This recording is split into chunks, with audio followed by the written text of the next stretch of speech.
Hi, my name is Donald Diorto, and I am an AP World History teacher in the Orlando, Florida area. I think if you saw my picture, I think I cleaned up okay here. I had a bunch of pie all over my face here from a charity event we were doing. So I think it is gone now, but I don't know. So we shall see. But for all the people that are on, welcome. We're going to be dealing tonight with changing social hierarchies in the early modern world. This is topic 4.7. So for some of you, you may be somewhat ahead of this. You might be right on this area, or you might be somewhat in 2, or you might be coming in the 3. That is a-okay, because right now there are a whole different bunch of styles of how to do this. So let's go ahead and get the screen up and share that screen with you. Again, this is Fiveable, Changing Social Hierarchies, and we're going from 1450 to 1750. So now we're in the units, we're in unit 3 and 4. So also in this area, you're probably going to find some of the acronyms that we might be using. For instance, in my class, we're using GERMS, the acronym, how appropriate, for changing social hierarchies, the units 3 and 4. All right, and remember, you're on Fiveable, which means you can access all our great updates about things that are coming up through Twitter. You can do it through Instagram or YouTube. So go ahead and be sure to put in there at Think Fiveable and get linked in. Plus, at the end of this presentation, we're going to be providing the Google Slides we're going to be using so you can benefit from those. We're looking at Introduction to Changing Social Hierarchies, 1450 to 1750 CE. So in doing so, we're going to look at the Ottoman Society, or the Ottoman Empire. Amazing, I called them the Society. Sounds like a rock band. Now, we're also going to do Russian social classes, Qing Manchu Dynasty. We're going to look at European elites and elites in the Americas. This is where North and South America enter in the Casta system. So let's go ahead and take a look at changing social hierarchies from 1450 to 1750. Our essential question is, how are social categories, roles, and practices maintained or changed from 1450 to 1750. Now, I don't expect you necessarily to know right away what the answer to this is yet. However, thank you. This is just that essential question when you're dealing with 4.7 in this topic. And our thematic focus this evening is social interactions and organizations. So it's SIO. Let's keep rolling. All right, so our first 3 empires, we're going to look at the Ottoman Empire, the Russian Empire, and the Manchu Dynasty. By the way, before we dive into there, I just want to let you know that we have this evening, some of you are coming on, you're able to always watch the live streams for free. The basic live streams are free to attend while they're live. Now, if you want to get access to the premium live streams, plus you want to be able to replay things, maybe you suppose you have something going on and you need, you have practice, you have another test going on, you have a social life, and you'd like to actually do things, you can actually subscribe to Fiveable Plus. Or some of you are coming in, you may have teachers like myself who are about to bring you in or have brought you into Fiveable Classroom. And in that case, you're getting access to all kinds of great stuff. So let's continue onward. We got the Ottoman Empire, the Russian Empire, and the Qing Manchu Dynasty. So let's keep it rolling. And I see somebody's got CCOT. Yay. All right. Ottoman Empire. So let's look at how changing social hierarchies occurred. The Ottoman Empire, you got to understand, experienced major tensions between 2 major ruling classes. You had the military elite, which were the Janissaries. Now, the Janissaries were mostly taken from non-Muslim boys, a lot of Christian, probably some Jewish, and what would happen is that they would bring them in through the Devshirm and go ahead and put that to and train them, and the best of the best that would go in the military, they would become Janissaries. These were like the elite fighting troops of the Ottoman Empire. So we'd have the Janissaries, which start moving up as their elite forces. But we also have the absolute rulers, the Sultan. So the sultans over time.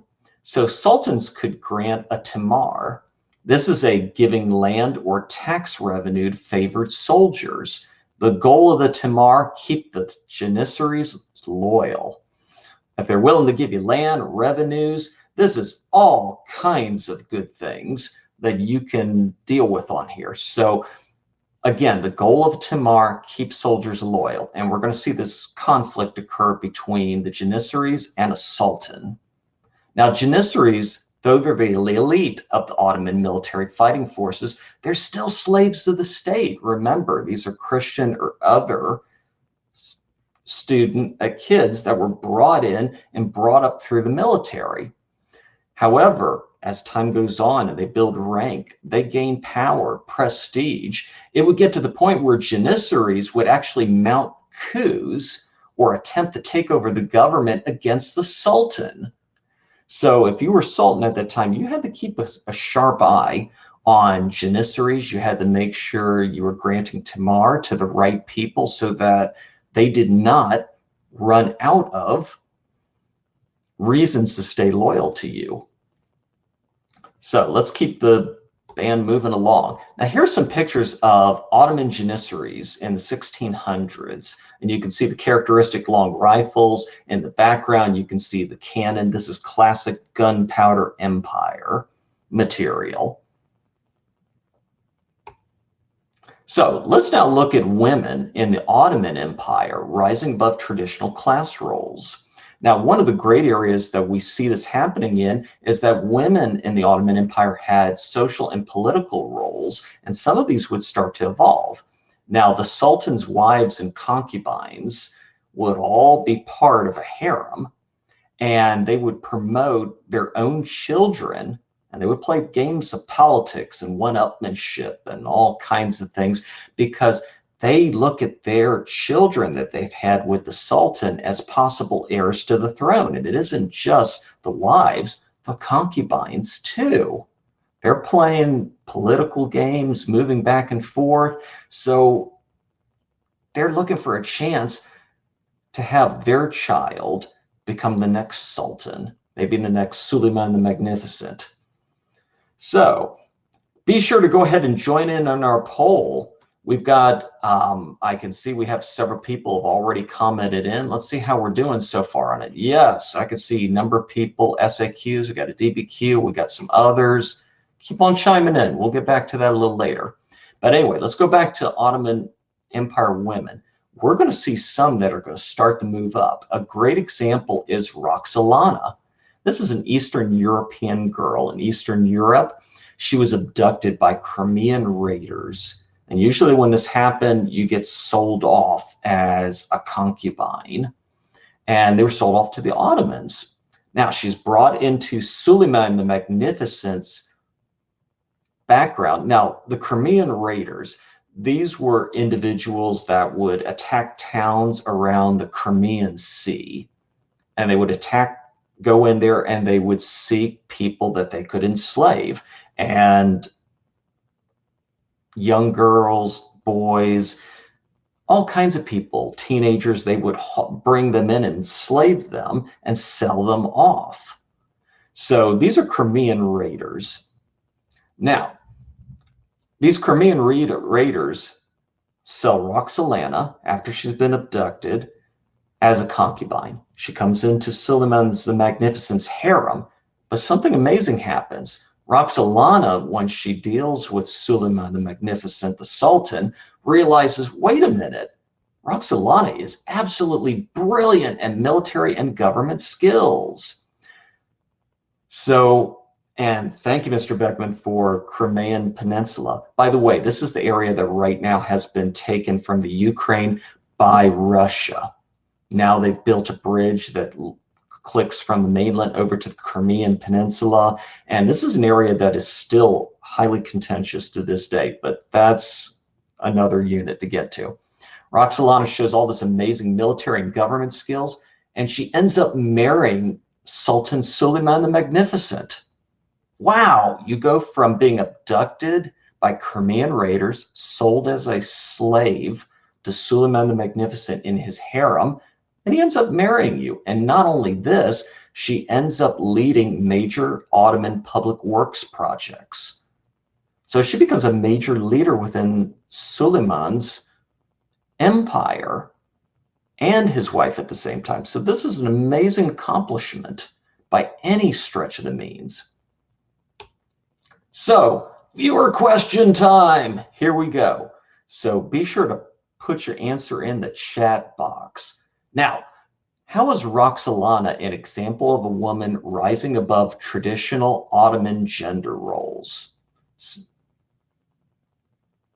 Oh, fantastic. Thank you for the podcast episode. So how is Roxolana an example of a woman who is rising above what were traditional Ottoman gender roles for women? So let me wait for the box. We'll give you a minute to go ahead and put some things in. Don't be afraid to chime in. Just as a hint, Roxolana's background was rather untraditional, how she moved up to power.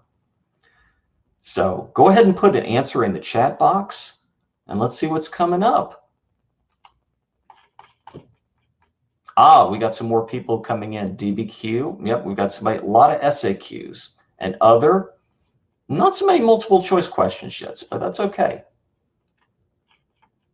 All right, last call for, there she is. Roxolana had positions of power in society which was uncommon in traditional Ottoman gender roles. Absolutely. She was an Eastern European woman who was enslaved, and all of a sudden she marries the Sultan and becomes a major public works project leader. It was amazing. She had more power. She absolutely did. So when you get in the answers, you want to be sure to build into the detail. Tell us specifically why, because when you take the AP exam, they love that. So absolutely, she has more power, but she does this because she works in very well at getting the Sultan's attention, and she reveals that she has some very top-notch skills. So you can see a painting of her back then, or what we would call today, you know, a painted selfie. So she goes way beyond just being someone who is married. All right, let's continue with the Ottoman Empire, religious minorities. Here's some other changing areas. Now, religious minorities are going to prosper under Ottoman rule. Now, as long as you paid the jizya, or the non-believer tax, if you were from a different religion because you were in a Muslim Ottoman Empire, and this is under the Seljuk Turks, you can go ahead and prosper and continue to worship and continue to do things. Now, you did have to live in certain parts of town. There were certain areas that were just for you if you were Christian, Jewish, or other religious backgrounds. So as long as you pay that tax, you follow the laws, you're going to do well.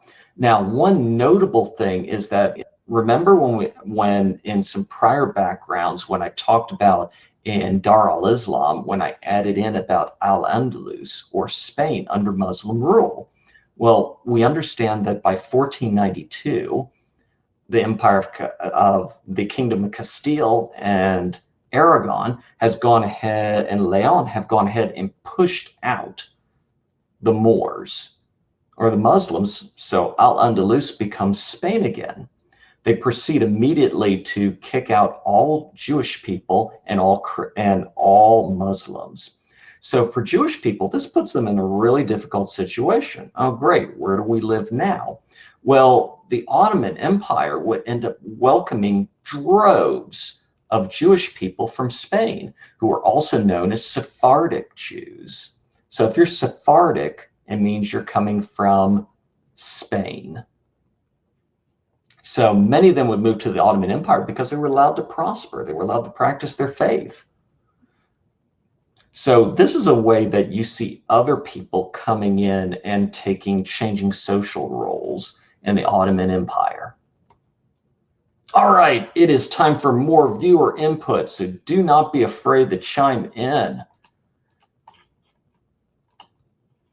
So diaspora communities existed throughout the Muslim empires, whether it was in the Delhi Sultanate, whether it was in the Ottoman Empire, the Mamluk Sultanate, whether it was, no matter where you went, the Mongols, even though not a Muslim empire, before, those were areas. A diaspora simply means a dispersion of any people from their homeland.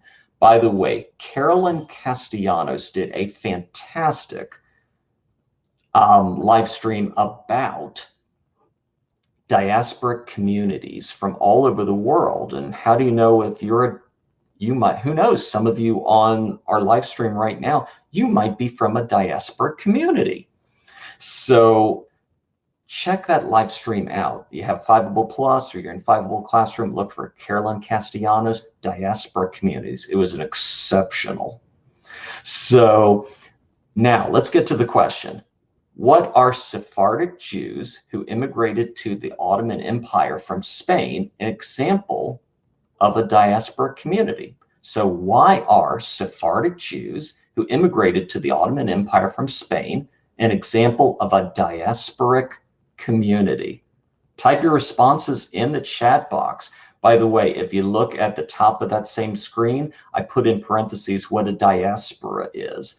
Diasporic just means they are of a diaspora. Okay? So it's all right there. So glad you asked. Go ahead and chime in.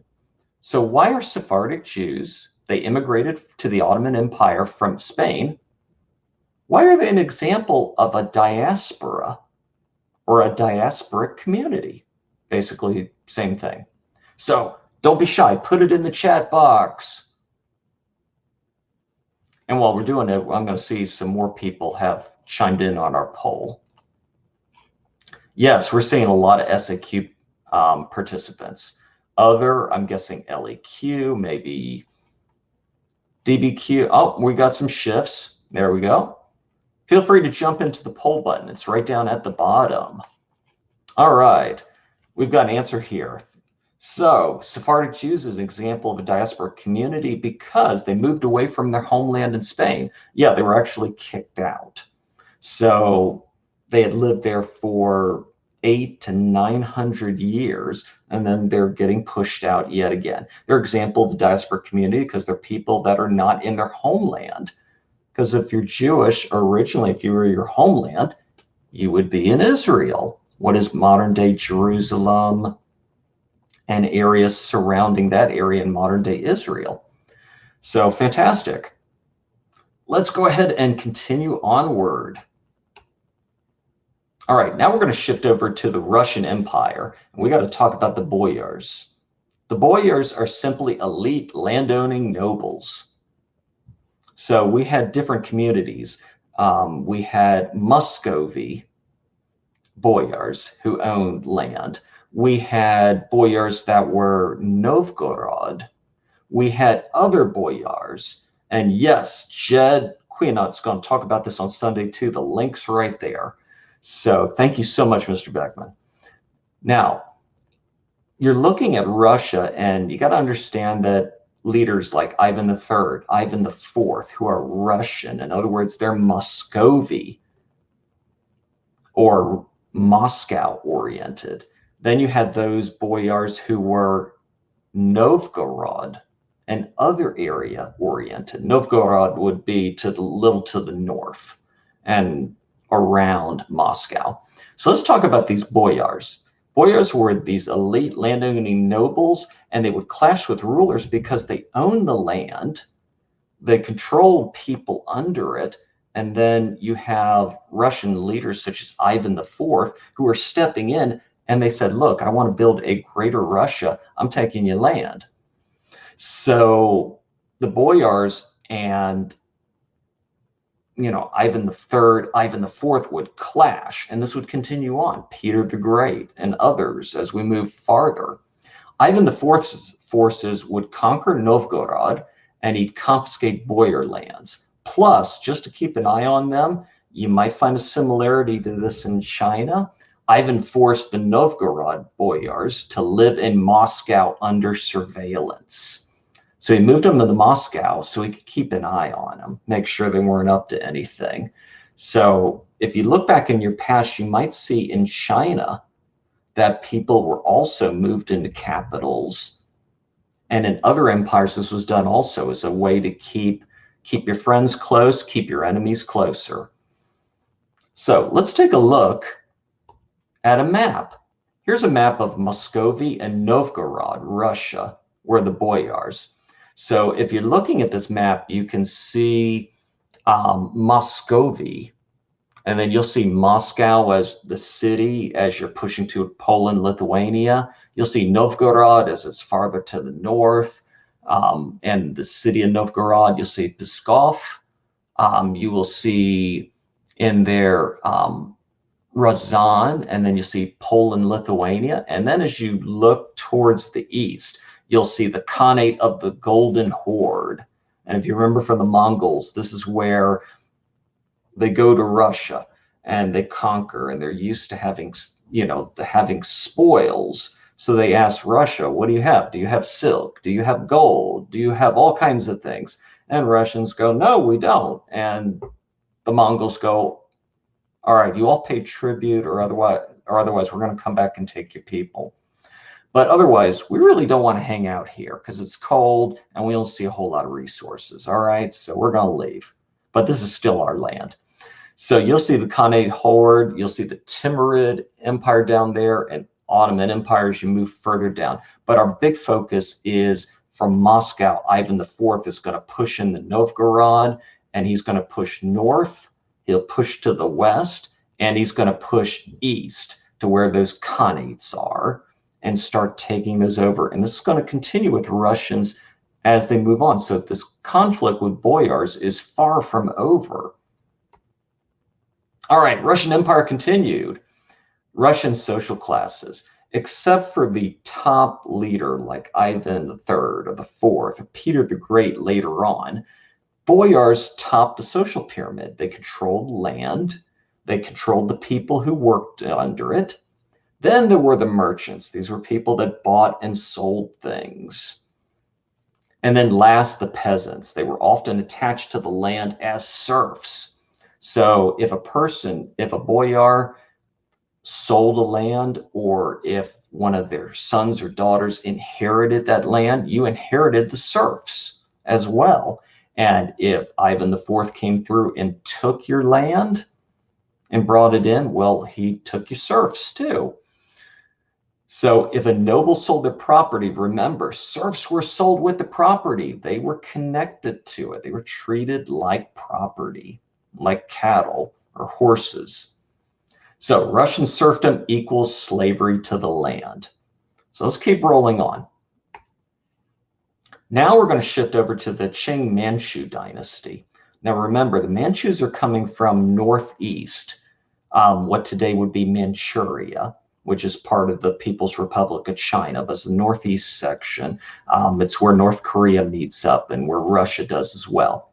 And the Qing dynasty is going to be ruled by the Manchus, which are going to come down into, they're going to feign helping a Chinese rebel, and they're going to march into Beijing, and eventually over time they're going to push through and control China. And this would be the last dynasty from 1644 to 1912. So if any of you have ever watched The Last Emperor, this is an excellent movie. You're looking, The Last Emperor, you're looking at a Qing or Manchu dynasty. So this is the last one. Yes, it was an amazing film. So Manchus are going to impose a new cultural order on the Han Chinese. Now, the Han Chinese men were forced to wear their hair in queues. This was a Manchu test of loyalty. It was like a kind of ponytailed, long, going down in the background. Now, if you refused to do this, you could be executed for doing this. In fact, Manchus would hire Han Chinese defectors to come over, and if they found cities or towns that were rebelling, They would have these Han Chinese defectors would move up as commanders. They would send them in with armed forces, and they would tell them to go in and massacre people. Massacre as many as you can, set an example. So literally they would go in and leave literally next to no one alive. And when you walked into these cities and you were like, why is everybody dead? They didn't wear their hair in a queue. Point taken. So, you know, you can either wear your hair as a Han Chinese like the Manchu do, or you can end up like all these dead people in the city. Choose. So most people choose to live. So this is another example of people moving up in the Manchu world. Now the Manchus are going to continue to recruit the Han Chinese to work alongside Manchus in all kinds of areas. In fact, the Manchus will look at the civil service system, which is a Confucian setup. And they're going to look at this, the civil service exams, the government bureaucracy, and they're going to go, yeah, this works. Let's keep doing this. And they're going to hire Han Chinese, that is ethnic Chinese, to run all this, to become bureaucrats, to become top government assistants to the Manchu. So they'll work side by side with Manchu, but understand that Han Chinese were always a step below the Manchu. But this is a change in the social order. In some ways, this is not all that different from what the Mongols did during the Yuan dynasty in a number of ways. They adopted a lot of practices. The Manchus saw a lot of things working as well. Civil service exams, government bureaucracy. They said, let's keep this going. Just be sure to wear your hair in a queue, or otherwise you could be dead. So you don't want to do that. So here's a map of the Qing, our Manchu Empire ruling area. So you can see the boundaries are modern day People's Republic of China, plus some areas of Russia like Vladivostok and some Eastern Siberian areas. You're going to see Mongolia fall under that. You'll also see an island off of Guangzhou, and that is Taiwan. So today that's the Republic of China. However, don't go to the People's Republic of China and go to them and say, oh yeah, I went to Taiwan, nice country. They get very offended. They consider it a breakaway province at this time, but that's Unit 8. So piece that away for Unit 8. Just remember that, like the Mongols under the Yuan dynasty, the Manchus adopted a tremendous amount from the Chinese that worked. So let's keep on moving. Bureaucratic elites. Here's the quick chart. So talk about bureaucratic elites changing Eurasia and upsetting existing social orders. We're going to see this in the Gunpowder empires, like the Ottoman Empire. I talked about the Janissaries. These are graduates of the Devshirme who become elites of the Ottoman military, and they even get into the bureaucracy of the government as well. So good thing, keep the Timur grants coming. In the Safavid Empire, you have the Kizilbash, or the coalition of mainly Shia Turks. So remember, Shia is Shiite. Okay, this is the smaller form of Islam. If you're Sunni, that's the majority. So you'll see the Safavid Empire, especially in Iran, parts of Iraq, and this is a coalition mainly Shia or Shiite. And who has covered these gunpowder empires? I did.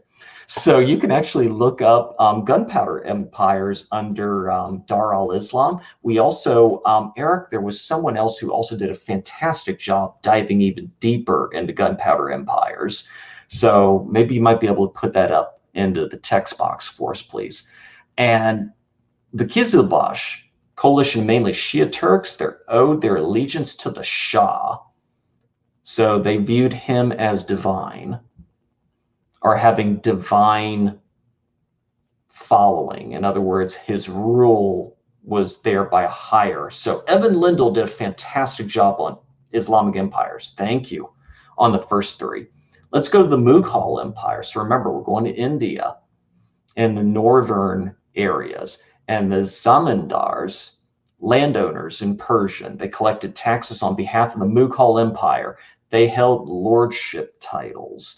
This meant you had control of land, people, resources. So these people are going to upset the order there as well. Now we shift over to a Eurasian empire, the Russian Empire. I told you about the Boyars, highest rank of Slavic feudal society. They held the highest state offices of the Kievan Rus. Now the Kievan Rus is what you're going to see as ethnic Russian until we start building the much bigger Russia. And then we're going to start seeing Russia predominate, or that identity as Russian. Now, the Ivans are going to suppress them because they're holding the land. And the Ivans who take over want the land. So remember, one Ivan at a time ruling. Then we go to the Manchu Empire. And if you saw the advertisement, for this, it's the Bannermen. So they were Manchus that organized Qing society in the 8 banners. They served as military order and social stratification. So they defined the different social strata that were there. So this is like the quick guide. The first 3 are gunpowder empires, then you have the Russian, and then you have East Asian Manchu. So let's keep going. European hierarchies, continuities, and changes. Now we're going to shift over to Europe. So European hierarchies began with royalty. Remember, the ruling class held the top spots. And nobility, however, would be right below them, and they would hold the land, but they'd only be a very small part of the population. So a very minute part of the population was controlling large amounts of land. A lot of this descended from feudal ages where they kept building land and they held on to it. So nobles perpetuated their power by using titles, like in England, dukes, earls. I'm sure you can throw in more titles there. For the French, they had other titles for them. You'd also see this in what today would become Germany, would become Austrian-Hungarian Empire. However, the nobles are going to contend with radical religious sects. They're going to come up, and they're going to have to deal with the middle class that is growing. And this is going to start upsetting things for the nobles. Plus, royalty is going to start coming after them as well. So let's see why. Let's look at European hierarchies. And I remember somebody had a question in the chat area. What is CCOT? Well, here you go. It's continuity and changes over time. Continuity and change over time. So CCOT, or continuity and change over time, means that we're looking at how things stay the same over time, and we're looking at how things change over a period of time. So you're comparing perhaps 2 empires, or 2 states, or 2 societies, or 2 cultures, and you're seeing how things remain the same over time, and you're seeing how things stay the same over time. So for us, we're looking at how do they stay the same over time from 1450 to 1750, and we're looking at how they change over time from 1450 to 1750. So now we jump into nobility, and they gain in England and in the Netherlands. In England, for example, Parliament was home to the nobles. The House of Lords, which is very ceremonial today, back then was very powerful. This is where the nobles held power. And this is the part of Parliament where they would do that, hold that power. And the House of Commons is going to have to build up over time in England. Now, the Netherlands, nobles supported local provincial governments. So those governments counted on nobles to back them up. Now, however, if you go to France, nobles are going to be on the losing side. You're going to see a growing middle class of merchants, people buying and selling things, skilled workers rising up in stature and power, the clergy in the Catholic Church, and common people And all these are, and especially common people, but merchants, skilled workers, they're going to lead the uprisings. Plus, Louis XIV decided to keep powers from commoners and nobility. He was smart. He looked at this and he said, I don't want commoners taking over, and I don't want these nobles having power over me. So we can see continuity of structure for nobles in England and Netherlands because they remain in power because they're needed. But in France, there's change. This change is occurring because different classes are rising up, and the king is also, the royalty is going after them as well. So let's find out more. Now, here we go. Royalty's best weapon, gunpowder. So royalty realized, and France was no exception to this, that cannon and other technological advances, guns, and other types of explosive devices of the gunpowder era gave them power. So royals in France and in other areas, and if you notice in the background of this picture, you can see some distinctly French buildings. Royals used these weapons to destroy noble fortresses and take their land. So this is an example in CCOT of change over time. This is not all going to happen overnight. So remember, gunpowder empires didn't have a monopoly on this. Cannon were moving all over the world. So let's keep going. Now we're going to shift over to the New World, North and South America. We're going to step into the Casta system of North and South America. This is a whole new form of social hierarchy. So if you look at continuity and change over time, this is definitely significant change over time. So let's dive into it. Now, as Spaniards would move in the North, Central, and South America, the Portuguese would go into what is today Brazil. You would see Africans many times being brought over as enslaved individuals to North America, Central, Caribbean, South America, and Native Americans, who many of them were decimated by smallpox and other diseases. But those that survived, a whole new order arose based on your ancestry and your race. This is the Casta system. All right? The Casta system is an ethnic and racial background system that defined where you ranked socially based on your social status. And this was especially so in Spanish and Portuguese, North and South America. So for the Spanish, North, Central, South America, the Portuguese, South America, Brazil. So let's see some more about this and look at what the Casta system was. Now, the Casta system in Spanish Latin America was created because you had people that came over from Spain. They're looking for land. Remember, all the land's taken up in Spain. The Portuguese did the same thing as well. They're looking for land, and so they come over, and of course they're meeting people, you know, people fall in love, people decide to marry, people decide to, you know, have kids. And so now, for all kinds of reasons, and now you have different groups, so they got to be able to distinguish these different groups so they can keep a social order. So Spanish and Portuguese colonists wanted to make sure that they stayed on top of this new ever-evolving social order. So let's get into ancestry and race-defined social hierarchy. So peninsulares were people that were born in the Iberian Peninsula. If you were born in Spain or Portugal, that meant you were a peninsulare. You were the top of the social hierarchy in the colonial world. Now, criollos are European ancestry, but they're born in the Americas. In other words, your parents were peninsulares. They came from Spain or Portugal, but you were born in the New World.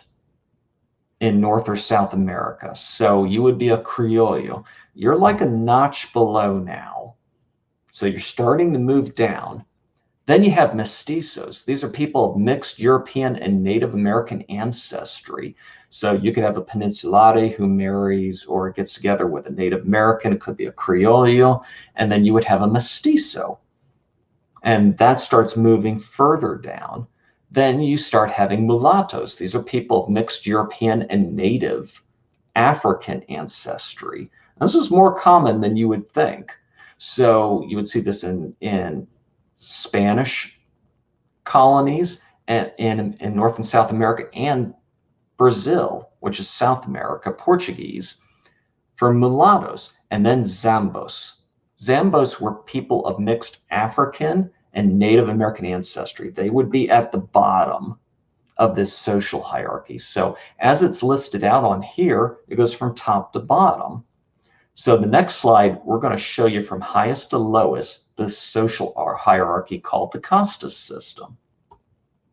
There it is. So you see peninsulares, people that were born in Spain or Portugal on top. Creoles or criollos in Spanish. They're born in the New World, but the parents are peninsulares, are Spanish or Portuguese from Europe. Then mestizos, where you have a peninsulare or criollo marrying a Native American, and their offspring are mestizo. Mulattoes move further down, where you have a European or criollo and African having children, and those children would be known as mulattoes. And then at the bottom would be Native Americans, Africans, and Zambos. Zambos would be a combination of Native American and African put together. Okay, this is the Casta system. Here's a picture. It's a little bit smaller, but this is a picture comparison of various castas. And you can look on the upper left corner and see the peninsulares, and it moves across to the right. Then it starts to the left and moves across until you get all the way down. You may note it. So let's take a look at this picture for a moment. What are some things you notice about the people as you move down the picture? So in the chat box, go ahead and put in what you notice from this picture. I'll check the poll while we're waiting for some people to chime in. I can see many people doing SAQ, so that is good to see. We've got some DBQ people. And by the way, don't be afraid to ask questions. Nothing in the question box yet, so you're welcome. It's the ask a question. It's right beside polls. Here we go. Okay. All right, so the lower you go down in the painting, the lower the quality of the people seem to be that are living there. So do you notice skin tone or skin color? If you do, you're picking up on the Casta system. You're also going to start seeing ethnicity. They're going to be less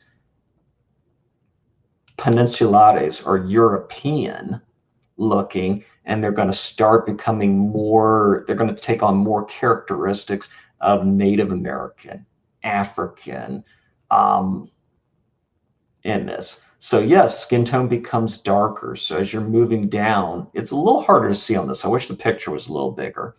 So, but you got it. All right. Now get ready for viewer input. This is for our big thing. So how did changing social orders in Europe, Africa, and Asia differ from the Casta system in North and South America? So how did the changing social orders we talked about in Europe, in Russia, in Manchu China, in the Ottoman Empire, how did those orders, how are they different from the Casta system in North and South America? So, chat box. Start writing, start typing. I can't wait for your answers. Bring them on. So as we're waiting for some people to come up with that, I'm going to leave that up for a moment. Let me check the question box, make sure everything is spot on. We're looking good. Don't be afraid to answer, by the way.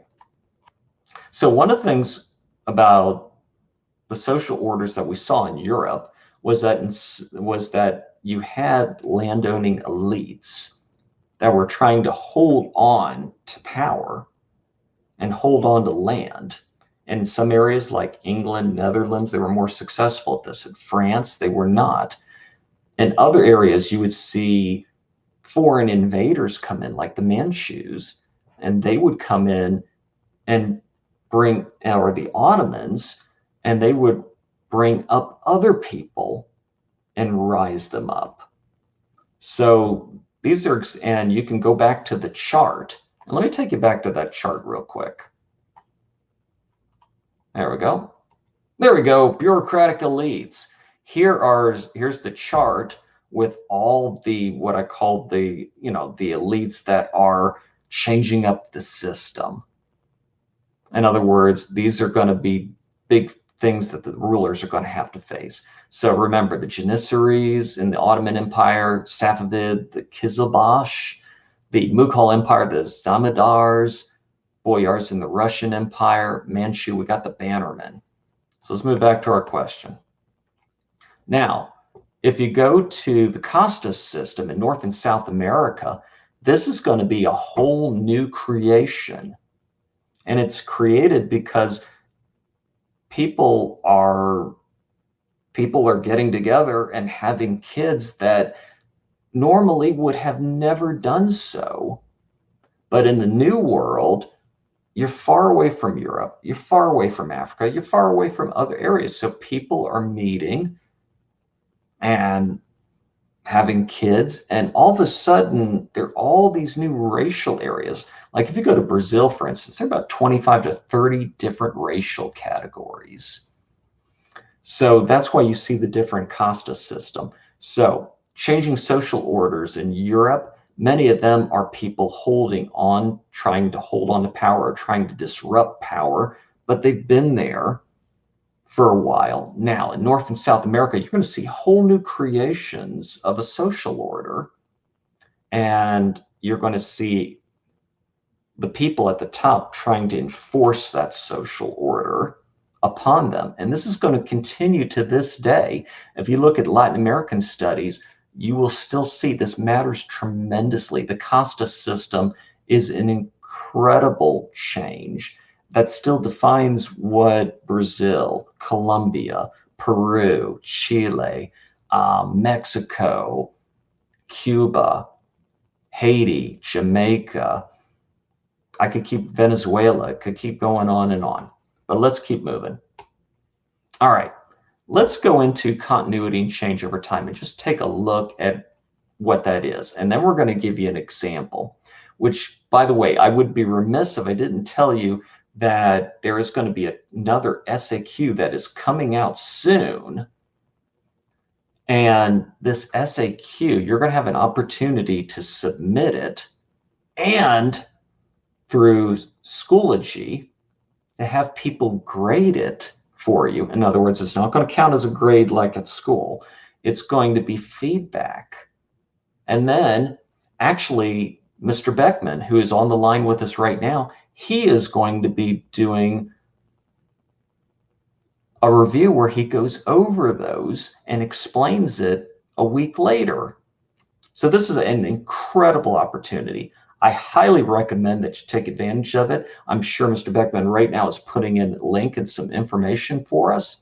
So please take advantage of that. But let's keep going, because I want to make sure if you want to hop over to a 9 p.m. one, you can do it for Fiveable. So continuity and change over time is a means of comparing over a time period, how things changed and how things continue to remain the same over time. And this is done by comparing one's empire or state's social, cultural, economic, political system, anything under inspector pieces, or whatever you might be using, or what we used to call spice, to that of another empire or state. So here's some tips whenever you're doing a CCOT, continuity and change over time. And there's the link. Thank you so much, Mr. Beckman. Definitely go ahead and click on that. So when A tip that you use, and you're going to often see this in LEQs, long essay questions, but CCOT, you can see it in SAQs as well. Use the inspect or the pieces framework or whatever your teacher may be using, the old version of spices. Such, for example, I use inspect. So when you're answering CACOT, use that framework in your mind. Second, stay in the same category for each part of the question you answer. In other words, if you're answering about social interactions and organizations for two empires, stay in social until that question is answered. Then when you get to B, if it says political, then change over, okay? Now, we have an example one. So I'm going to go ahead and click over to this. Now, for viewer input. Now, I understand that this is probably a little longer than some of you might have explained right away, but you don't have to necessarily put this into large SAQ. In other words, we're not going to take 12, 13 minutes to do this. You can get smaller and shorter, but think of this as like a practice run. You can take a snapshot of this, plus we're going to include the slides in there. So let's go into the viewer input. Short answer question. Don't be afraid to put things in the chat box. So let me read this quote. This comes from a recent book by Rutilio Martinez and Vishayer called Racial Caste Systems, Salient Marketing Implications. So sounds like, marketing business book. So here we start at the top. Nowadays, some 185 years after most of Latin American nations achieved independence, none of the Latin American governments consider race to be an issue. However, this view is not shared by all academics and regular citizens. They see the prevailing economic hierarchy and the easily uncovered attitudes that consider dark-skinned people to be inferior to light-skinned individuals as evidence of a distinct racial stratification in Latin American society. There's a word that people like in AP World History, stratification. So it means social classes, ranking people. So let me go back. Third paragraph. While this system is nowhere as rigid as the one existing several hundred years ago, the fact that it still dominates thinking in Latin American societies must be proof that it has powerful economic, social, and political effects. So just from this quote and from what we've learned from these slides, the first part of the SAQ, and again, you don't have to write it as long. Look for ideas right now. Or if you want to, you can do a screenshot of this and then sit down and do a timed SAQ where you do your 12 and a half minutes. So A, explain one way in which the Casta system changed the elite class in Latin American colonies and today in Latin American countries. So we're looking at one way the Casta system changed the elite class in Latin American colonies and today in Latin American countries. As you answer these, just put the A and put a little bit of what you're going to answer that by. Then B, explain one way in which policies of kings and leaders withstood challenges in the 1450 to 1750 CE period. And then C, explain one way in which social structures of the period 1450 to 1750 CE in the Americas compares to social structures in the Ottoman Empire. So again, when you go to answer these, go ahead and just put in the chat box. You can put in shorter answers that A, put down some thoughts, put down B, put down some thoughts, put down C, put down some thoughts on that. You can also screenshot this and we're going to be including the link for you. So let me give you a minute or so to go ahead and answer that. I'm going to check the question boxes, make sure. I don't see any questions right now. Our poll, oh, it's increasing. We got some more DBQ people and SAQ. So with that said, just some hints to move you along with this, and then we're going to go ahead and wrap up for this evening, is that for A, The Casta system changed the elite class in Latin American colonies because before Europeans came over, there was an elite class. They were Native Americans. And when Europeans and Africans came over, all of a sudden there is this mixing of different ethnicities, racial areas, and they create, and European Spaniards and Portuguese settlers create the Casta system so that they can keep people from the mainland, Iberia, Spain and Portugal at top, their descendants who were born of them in the colonies, and then Native Americans, African, and then downward as you move to keep them in place. So this is a system where the elite class is being changed away from Native Americans with the Inca, Aztec, and other Native American civilizations, and it's imposing a new order upon them that has a European favoritism to it. Then B, let's explain one way in which policies of kings and leaders withstood challenges in the 1450 to 1750 CE period. You can see in France that Louis XIV is experiencing contentious situations between his nobles who want to hold on to land and also other middle class, skilled classes. So one of the ways in which the policies of kings and leaders withstood those challenges is that they employed gunpowder technology, and they would seize noble lands and hold that for themselves. You could also say that in England and Netherlands, they made them part of the representative system and the provincial government systems so that they brought them in and gave them a stakeholder position so that they wouldn't break away. Those are just some possible answers. There are more. C, explain one way in which the social structures of the period 1450 to 1750 CE in the Americas compares to social structures in the Ottoman Empire.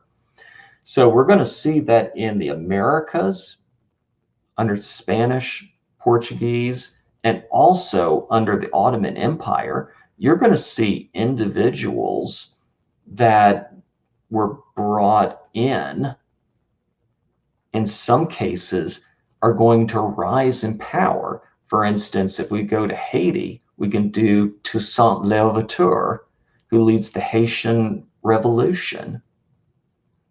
He's far down on the social order, but he ends up moving up as a leader. We also see Ottoman Empire. We're going to see people like Roxolana, who is abducted, sold off to Suleiman the Magnificent's harem, and then she gets married to him, and on top of it, leads his top public works project. She's a top leader and strategist. So we're seeing people who are defying social structures. You're also going to see this in the Latin American independence movements. You'll find in Colombia, Venezuela, Chile, in Peru, Ecuador, Bolivia. So understand, which was Gran Colombia, understand Portugal's not going to have a revolution. You're also going to see this in Mexico as well. You're going to see people that will defy these social orders and be able to pull away with it. However, most of the leaders, as you moved higher up, as you moved in these revolutions, they tended to be criollos, at best, very light-skinned mestizos at lowest. So Haiti is your big difference maker there. So those are some possible answers. Those are not all the answers, but this is just to get you going. So I want to thank you for joining me this evening. Again, think Fiveable. You can see this on Twitter, Instagram. You can watch this on YouTube. We're hitting about 9:03, so there are some other streams that are going on. You're very welcome. I hope this was very helpful for you. Before we, in about 5 to 10 minutes after we're done with this, I am going to go ahead in the next couple minutes and put in the link to the Google slides so that you can download them and take them with you. So let's check real quick, make sure there aren't any questions. Nope, I'm not seeing any questions. You're very welcome. I'm glad you could attend this evening. Thank you for joining me for Fiveable this evening. And I wish you great AP World work, continued great studying, and continued success in all your AP courses. So have a great evening, everybody. Good night.